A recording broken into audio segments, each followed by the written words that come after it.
Great Thinkers from the School of Life Library. Great Thinkers from 2016 provides a handy guide to some of the most creative and ingenious people who have ever lived. These are thinkers who have changed the way we perceive and think about the world, and the wisdom continues to be highly relevant to people everywhere. By keeping these ideas close at hand and not far from our minds, the great thinkers of the past can continue to help us live better lives today. Who's it for? Culture vultures, wisdom seekers, and students of the humanities. Who wrote the book? The School of Life is an organization that promotes general knowledge and culture. It believes that the humanities can help us develop emotional intelligence, wisdom, empathy, communication skills, and much more. Based in cities like London, Amsterdam, and Seoul, the School of Life produces educational films, as well as classes and therapy sessions. Alain de Botton is a writer of multiple nonfiction books aimed at helping people live better lives by being intellectually curious and raising important questions. His previous books include The Architecture of Happiness from 2008 and How Proust Can Change Your Life from 1998. What's in it for me? Learn time-tested wisdom from some of the most brilliant minds in history. Is it safe to say that today's great thinkers are the most brilliant yet? After all, we know so much more today about the nuts and bolts of life and the universe than the Greeks, Romans, and Enlightenment thinkers ever did. What could they possibly have to tell us that we haven't already taken and improved upon? Not so fast. It might be tempting to think that today's thinkers are better than yesterday's, but the fact of the matter is that many of life's most important questions can't be solved by advances in technology or quantum mechanics.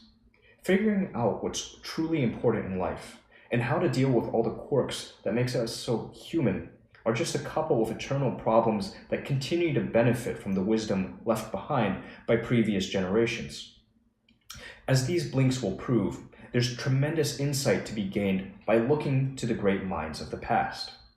Luckily for us, we live in an age where it's easier than ever to tap into this knowledge and use it to learn and grow. In these blinks, you'll find out how you can benefit from living out your worst fears, how centuries-old economic ideas could still improve the world today, and why go with the flow is still good advice. Stoicism can help us overcome anxiety and paranoia. Stoicism is a philosophical movement that dates back to ancient Greece and Rome, starting around the 3rd century BC. Famous Stoic philosophers include the philosopher and teacher Seneca the Younger, as well as Emperor Marcus Aurelius. The aim of Stoicism is to help people be steadfast and courageous in the face of life's suffering.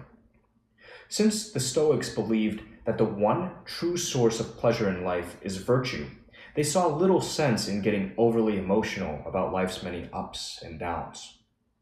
One of the benefits of Stoicism is its potential to curb anxiety. The Stoics believed that anxiety can develop as a result of two possible outlooks: having very high hopes or harboring great fears about what might happen. So you might be anxious about nailing an upcoming audition and realizing your dream of being a movie star, while at the same time worrying about losing your day job and ending up homeless. Both scenarios are causes for high levels of anxiety. Now, generally speaking, the common approach to dealing with anxiety these days is to try and remind ourselves that everything will likely work out one way or another, so no need to fret. But the Stoics have another way to calm anxiety: to let go of the high hopes and embrace our deepest fears head on. This means that if you're really worried about being homeless, you could spend a few days eating scraps and sleeping on a park bench. After that, you'll be familiar with your worst case scenario and it won't be so scary anymore. Another thing Stoicism teaches is how to live life with serenity now. While they weren't particularly religious, the Stoics did believe in fate, particularly the Roman goddess Fortuna. This is quite different than karma, though, because at any moment, Fortuna can throw something either good or very, very good or very bad your way, no matter how good or bad you've been. The advantage of this approach is that it allows you to stop blaming yourself if something doesn't work out. At the same time, it can keep you from getting a big head when things do go your way. Stoicism is nothing less than an elegant, intelligent dress rehearsal for catastrophe. Thomas Aquinas, I think it's Aquinas, right? Thomas Aquinas strove to reconcile science and faith, and we can still learn from him today. Thomas Aquinas was a 13th century Italian monk who is famous for his sainthood and the visions he had of the Virgin Mary. In today's secular times, Aquinas may not seem like the most apparent candidate for a great thinker, but his intellectual contributions remain important, especially in his attempts to reconcile science and faith. After all, Thomas Aquinas was also a philosopher. So while he clung steadfast to his faith, he also refused to blindly follow religious dogma. This made him one of the first people in the medieval era to suggest that faith and reason could coexist. Aquinas was also ahead of his time in his open-mindedness, suggesting that people other than Christians could have worthwhile insights. This was revolutionary at a time when the Christian faith was all-powerful and considered the only religion producing noteworthy thinkers.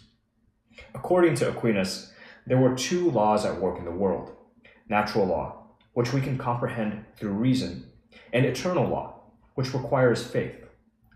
While it might seem archaic today, there's still much to learn from this approach. These days, the authority that was once placed in the church has largely been handed over to science. So, in much the same way that we once refused to believe anything that didn't receive the blessing of the Pope, now we'll refuse to consider any point of view that isn't backed by hard science. This means we tend to devalue opinions coming from a humanities perspective, or a point of view that was arrived at through individual thought and perception rather than through a scientific experiment. Thomas Aquinas reminds us that if we hope to make sense of the world, we should keep an open mind and allow for different approaches and understandings. Adam Smith shows us some keys to improving the capitalist economy. If you're making small talk at a party, there's a good chance you could end up confounded if you ask someone what their job is. You might scratch your head, wondering, what exactly does a logistics supply manager do? The reason behind these confusing job titles isn't some new trend.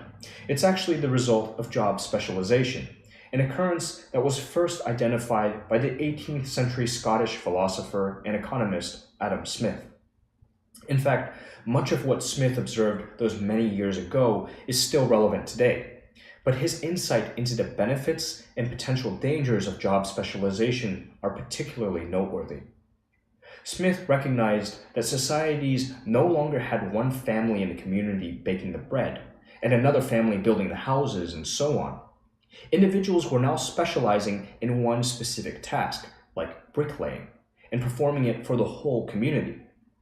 The important part of Smith's observation, however, was that this new development had both ups and downs. Smith was right when he predicted that nations with highly specialized workforces would be extremely efficient and become the richest in the world. But he also recognized the danger in this. Many workers would feel like they'd become a cog in the machine and lose sight of how their individual contribution is meaningful. Remarkably, Smith's centuries-old insight continues to play out today. Modern economies are creating more wealth than ever before, while many find their jobs tedious, if not meaningless.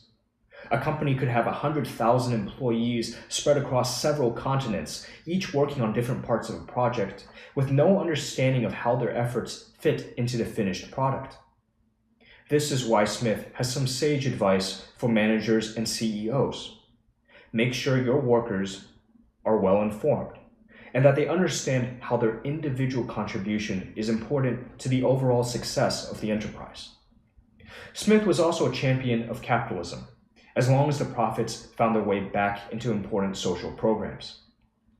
By the 18th century, consumer capitalism was already coming under criticism for the amount of money and labor being spent on superficial things like luxury fur coats and high-end snuff boxes.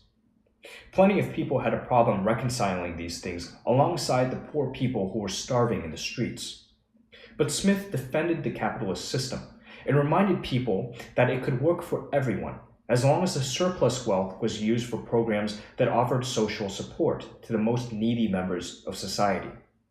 As Smith saw it, mink coats and silver-plated snuff boxes were all a part of how hospitals and schools got funded. Smith also offered insight into how the system could be improved by emphasizing the benefits of meaningful products and beneficial services that help people, such as psychotherapy. This way, the nation's prosperity, as well as its citizens' mental well-being, are cared for. Lao Tzu taught that life is sweet if you follow its natural flow and take time for contemplation. There's very little biographical information on Lao Tzu, the Chinese philosopher believed to have lived during the 6th century BC. Yet, despite this mystery, his ideas are still a major influence in the world today. To get a quick idea of the kind of philosophy Lao Tzu taught, there's a popular story that puts him, along with Confucius and the Buddha, at a vinegar tasting ceremony. Confucius, with his views of people being corrupt, found the vinegar sour. Buddha, who focused on the suffering in the world, found the vinegar bitter, but Lao Tzu believed it tasted sweet. This is very much a reflection on Lao Tzu's most famous work, Tao Te Ching, which taught people that life can indeed be sweet if you follow its natural flow. Like the surface of a body of water, life can seem chaotic, but underneath, there's a beautiful world at harmony and peace.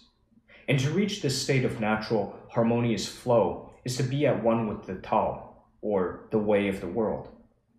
This may seem like a very abstract concept, but one of the reasons Lao Tzu and Taoism continue to influence the world is that his instructions make it all very concrete.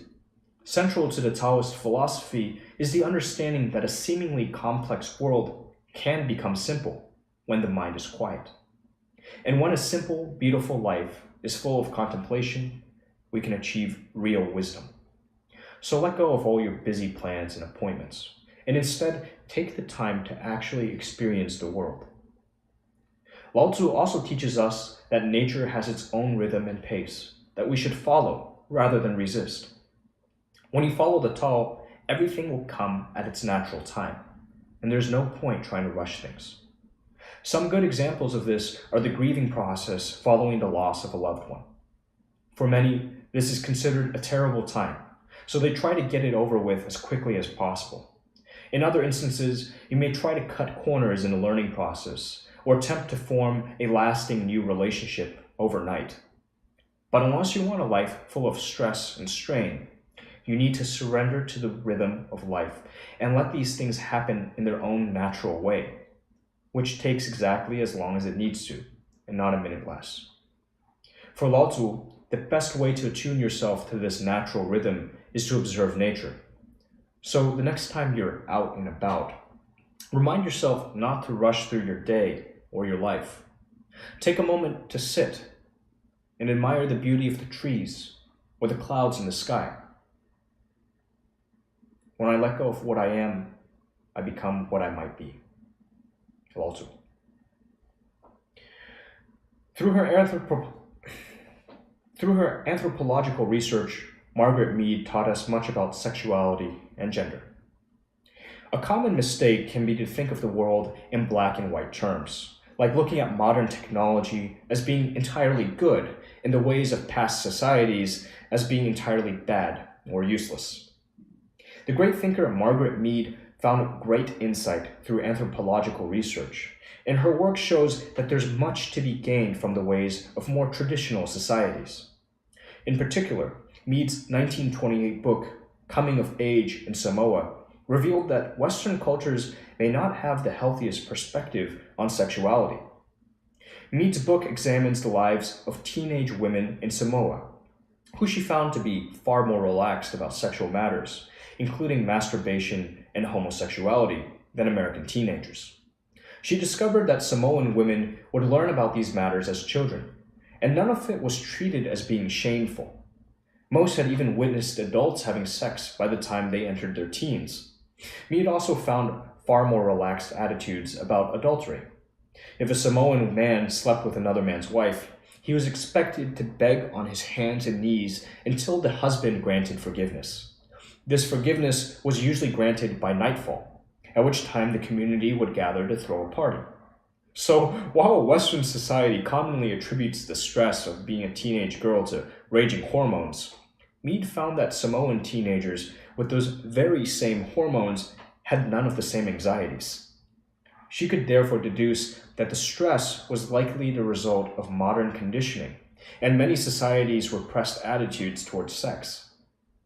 While comparing different tribes in Papua New Guinea, Mead also found that there were no fixed expectations when it came to gender roles. In fact, they varied from tribe to tribe. In the Arapesh tribe, for example, both males and females were peace-loving and nurturing, while the Mundugumar tribe had males and females who were both prone to aggression and rough behavior. Finally, in the tribes of the Chambri people, women had the dominant role, while men were seen as being more dependent and in need of emotional support. So, in a conclusion that is still highly relevant today, Mead wrote that gender is profoundly influenced by the cultural context in which people live. Sigmund Freud's ideas about pleasure and the influence of our childhood on our lives are still relevant. Even though he was a highly successful doctor in his day, Sigmund Freud was also an unhappy workaholic. But it's safe to say that much of his hard work paid off, as there is a great deal of Freudian wisdom that can still be applied today. One of the lasting and primary tenets of Freud's work was the pleasure principle, or the human tendency to move toward pleasure and away from pain. In Freud's estimation, as children, we're completely controlled by the pleasure principle. But then, as we grow and society's rules and expectations become more apparent, we learn not to indulge certain impulses, like stealing or punching annoying people in the nose. The problem is, this suppression of the pleasure principle often leads to neurosis. For example, a married woman might find herself attracted to someone else, and in suppressing these forbidden feelings, a neurosis could result, through which she becomes obsessively jealous toward her partner. This sort of undesirable outcome is why Freud suggested it was futile to suppress or ignore our feelings and desires. Instead, we need to find constructive ways of consciously coping with them. Since we're still in childhood when we need to swiftly adapt to social realities, Freud believed that this is when we're at the biggest risk for developing neurosis, and it's why he advised people to start consciously working on themselves at an early age. To be as specific as possible, Freud differentiates several phases during childhood. They include the oral phase, which is the first year of childhood, when breastfeeding plays such an important role. Freud found that those receiving too little breast milk can develop eating disorders, which can include using food to soothe emotional distress. From age 1 to 3 is the anal phase, which is when a child learns to use a toilet. Freud also believed it to be a time when strong feelings of parental acceptance or rejection are developed. If the child refuses to obey the parent during toilet training, it could result in anal retentive personality traits later in life, like an unwillingness to spend money. There's also the phallic phase, around age 6, which is when sexual feelings begin to develop, and can first be directed toward the parents, especially the mother. And if the mother has a cold and chastising personality, this can lead to the child growing up to associate love with this frosty attitude for the rest of his life. These ideas still offer valuable insight into child care and education today, especially in terms of how important it is to avoid harsh punishment and ridicule at an early age, and the effect this can have on healthy personal development. Jane Jacobs showed that if cities were to be fun, they needed to be dense ecosystems. For some of us, Living in the big city is the only way to go, and we couldn't imagine life in the boring countryside or a dreary suburb. But that doesn't mean city life is free of problems. One of the sharper minds to consider how cities could be more comfortable and enjoyable is that of Jane Jacobs. Living in New York City during the 1950s and 60s, Jacobs looked at cities as if they were their own sensitive ecosystems. As such, she was vehemently opposed to development plans of architect Edmund Bacon, who proposed building skyscrapers and choking the city with networks of highways. Bacon was mindful of creating functional neighborhoods, but Jacobs believed that he'd also be making them lifeless and isolated. So Jacobs championed the social aspects of the city. Like any thriving ecosystem, New York needed to have a healthy mixture of components. So she argued for streets that were also cultural and residential, not just commercial. This meant that a healthy district would have three things: a place for people to work during the day, a restaurant to have lunch during the afternoon, and a theater to get entertainment at night. With all of these elements, there would be a healthy mixture of people bumping into each other and exchanging ideas, whether that work, in a theater, or dining out. An ecosystem needs this kind of cross-pollination if it's going to stay healthy, especially if it's a small, enclosed environment like the few square blocks of a New York neighborhood. This was a kind of environment city residents needed to keep them from feeling lonely and isolated. And it's why Jacobs argued in favor of increased urban density. Many city architects, including Le Corbusier, felt that cities needed more open spaces, with sprawling parks and wide boulevards. But Jacobs disagreed. Healthy city streets needed to be dense, varied, and busy. The whole point of a city isn't open space, but rather the ability to bump into exciting people and feed the powerful social instincts that humans have. Critics might suggest that crowded cities are more dangerous, but Jacobs pointed out that in dense neighborhoods, people tend to know one another better and look out for their neighbors. In a city of isolated skyscrapers, Jacobs believed that this important social capital would be lost. So rather than advocating for futuristic hubs where people only bump into one another online, Jane Jacobs reminded us how vital it is to get people out in the streets, talking and keeping an eye out for each other. Jane Austen teaches us that lovers should educate each other and that we should judge people carefully. People love Jane Austen's novels for their witty portrayal of romance and English life in the early 19th century. But let's not forget that her books also contain a number of highly relevant moral lessons. At the top of Austen's important messages is that couples should educate each other. In Pride and Prejudice, when our protagonists first meet, Mr. Darcy and Elizabeth Bennet don't immediately fall in love. In fact, they thoroughly dislike one another. But Austen has a clever idea for why they make a perfect couple. They can learn from each other. For starters, Mr. Darcy thinks he's better than everyone else due to his social status and wealth, which makes Elizabeth the perfect one to call Darcy out on his arrogance.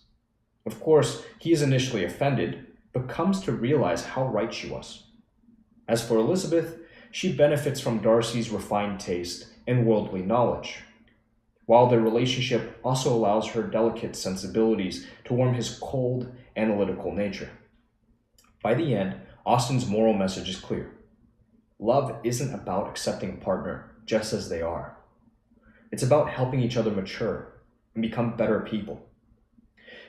In Mansfield Park, Jane Austen has another tale of morality, this one about the danger of judging others. When Fanny Price goes to live with her rich relatives, the Bertrams, they quickly look down upon poor Fanny due to her lack of money, fashion, and education. Sadly, these are the qualities that Fanny is told are of the utmost value. But this scenario gives Austen ample opportunity to expose the absurdity of social superiority, and when all is said and done, she has highlighted the far more important qualities of a person's character. Fanny Price is humble, dignified, and virtuous, and it is for these qualities that she is rewarded by becoming the new mistress of the Grand Mansfield Park estate. Unfortunately, this message is still one that bears repeating, as many more people could benefit from paying attention to a person's true character rather than their wealth and appearance. Final summary, the key message in these blinks. The great thinkers of the past rarely become outdated or irrelevant. The wisdom they wrote down, be it decades or centuries ago, can still be used today to help us live better lives. From the Stoics, who can help us gain perspective and clarity in life, to Lao Tzu, who reminds us that life is sweet when you follow nature's rhythm and take your time. There's much to learn when it comes to improving our quality of life. Jane Jacobs and Jane Austen also have words of wisdom on what's important in life and in love. There's a good reason these people, among many others, are still considered to be among humanity's great thinkers. Actionable advice. Be humble and look at the stars. The Stoics of ancient Greece were already well aware that humans tend to exaggerate the importance of their individual lives. In order to correct this imbalance of perspective, they encouraged people to regularly observe the planets and stars in the heavens. This celestial backdrop helps us understand that our worries and hopes might not be so significant in the grand scheme of things. Suggested further reading: Philosophy for Life by Jules Evans. Philosophy for Life will teach you the ancient wisdom that inspired the modern science of well-being. Your teachers are the greatest ancient philosophers, and each lesson reveals questions and techniques that can help you on your path to leading a good life. Philosophy for Life has been published in 19 countries and was selected as a Times Book of the Year in 2013.